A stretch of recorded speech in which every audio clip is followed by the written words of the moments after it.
The year was 2008, and I would find myself back in rehab again for the last time. I don't propose the idea of ever going back there again.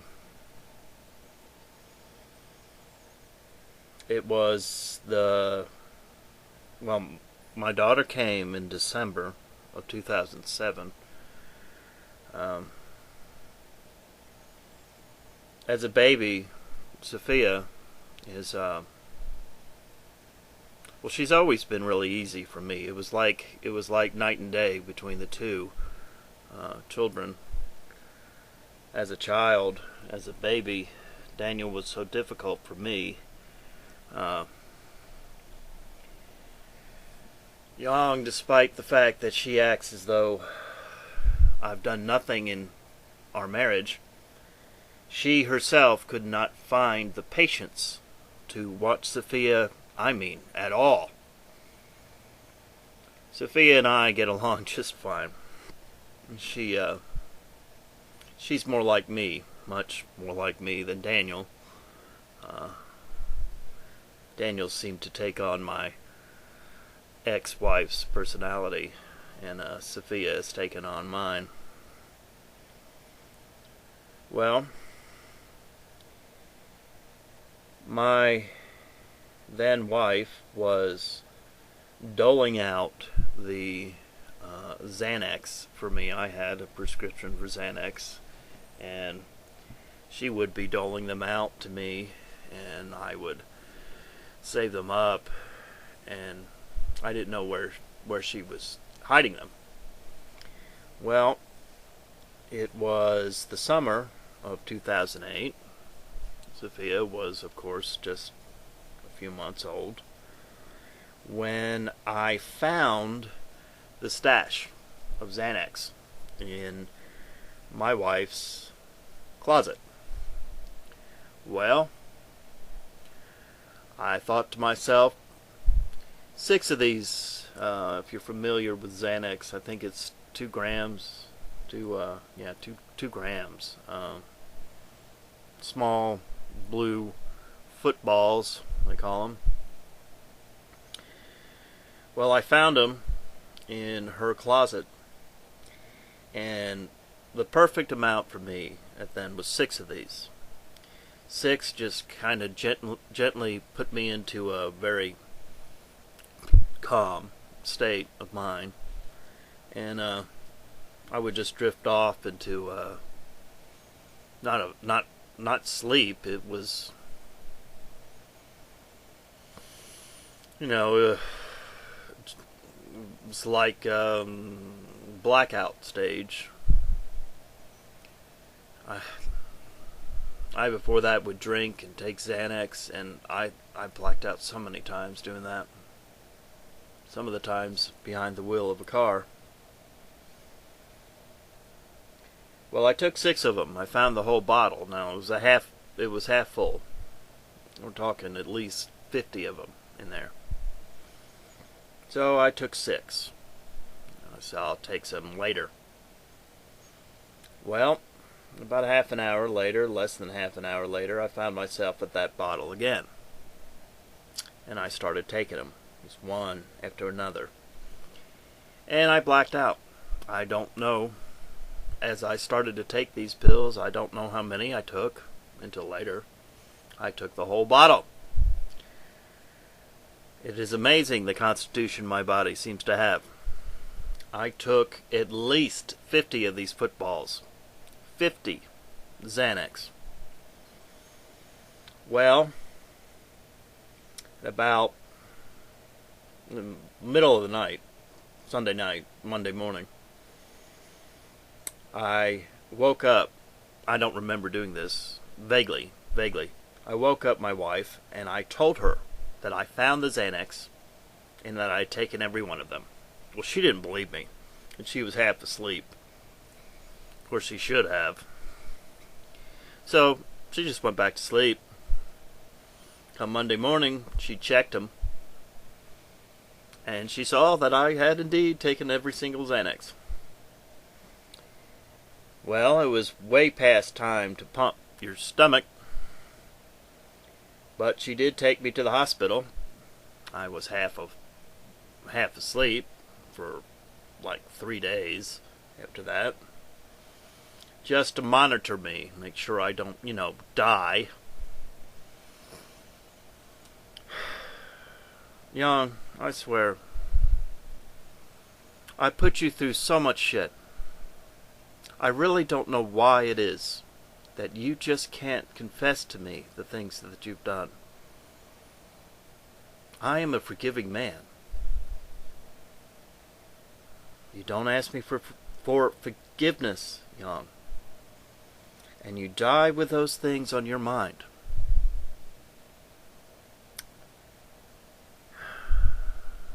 You will reap the consequences of a stained soul.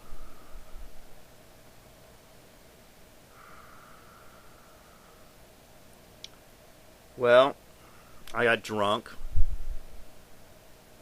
Yang tried to keep me from leaving to get some alcohol, but she couldn't stop me. I left, got a pint of whiskey, a couple of beers, came back, and I said to my wife, I said, tomorrow you can take me to Bradford. Just let me drink this. Obviously, I had a problem. Well, the next day I went to Bradford. Rehab. Again. I was there for 2 weeks, I think. Almost. Won't go into details. Rehab is about as unpleasant as jail or being in a mental hospital. Well, when I got out, I really committed myself to sobriety at this point. And I committed myself to my religion, Zen. I became devout. It takes things like this for me. I go back and forth, back and forth, back and forth. From asceticism to just debauchery. Back and forth.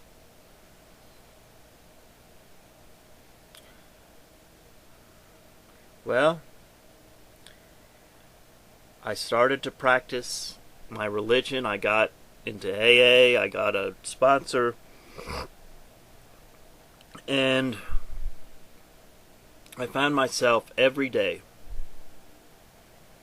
meditating for 30 minutes. Now, if you meditate the style in which I do, it's not easy. You get into the practice, just like exercise. After a while, I was meditating every day, 30 minutes. I came to where I sort of let my OCD sort of take over, and I was obsessive about meditating 30 minutes a day, drinking a gallon of water a day, and calling my sponsor every day. Now, I think it was April, maybe March of 2009, that I took what Zen Buddhists call the Jukai Tokudo, which is the initiation ceremony into Zen for a layman like me, a non-monk, in other words. You don't have to take this initiation ceremony. It's not required of you to be in Zen, but I did. You take certain vows when you're initiated into Zen, and One of those vows is, there's 4 vows. You will not kill.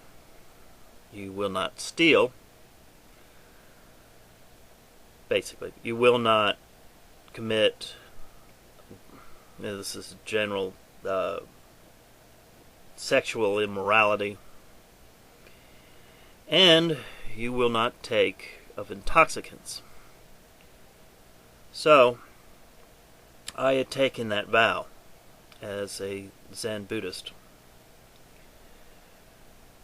And I really, really committed myself to that way. My life during these years became very calm, very measured, very serene. Sure, we have the normal problems with the marriage, but in general, my life was really, really calm and peaceful. A calm and peacefulness that I would never feel, and will never feel again.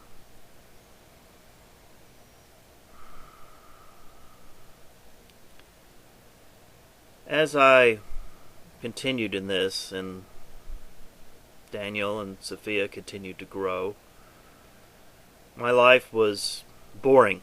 There's really nothing to go on about at all. I got a job working at an after-school program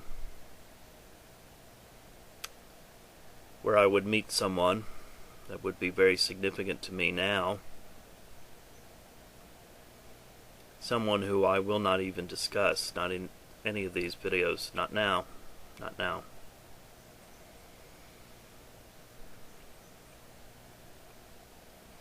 You have to understand there's a lot of reasons why I have to leave out things. Right now, there are people in my life that I can't expose to be even a part of my life for various reasons.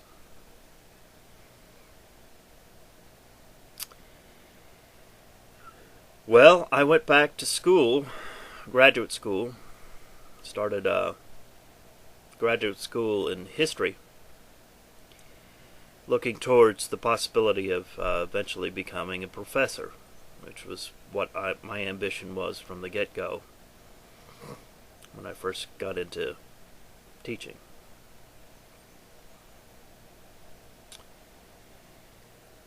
My second semester in school,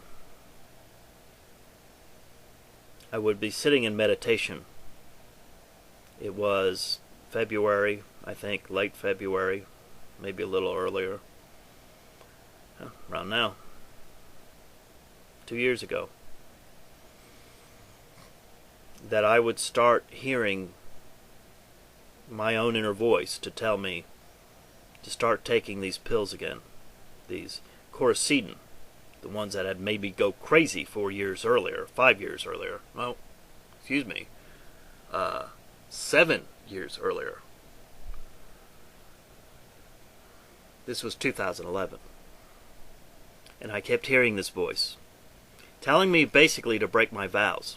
The vow that I had taken not to take intoxicants. Why?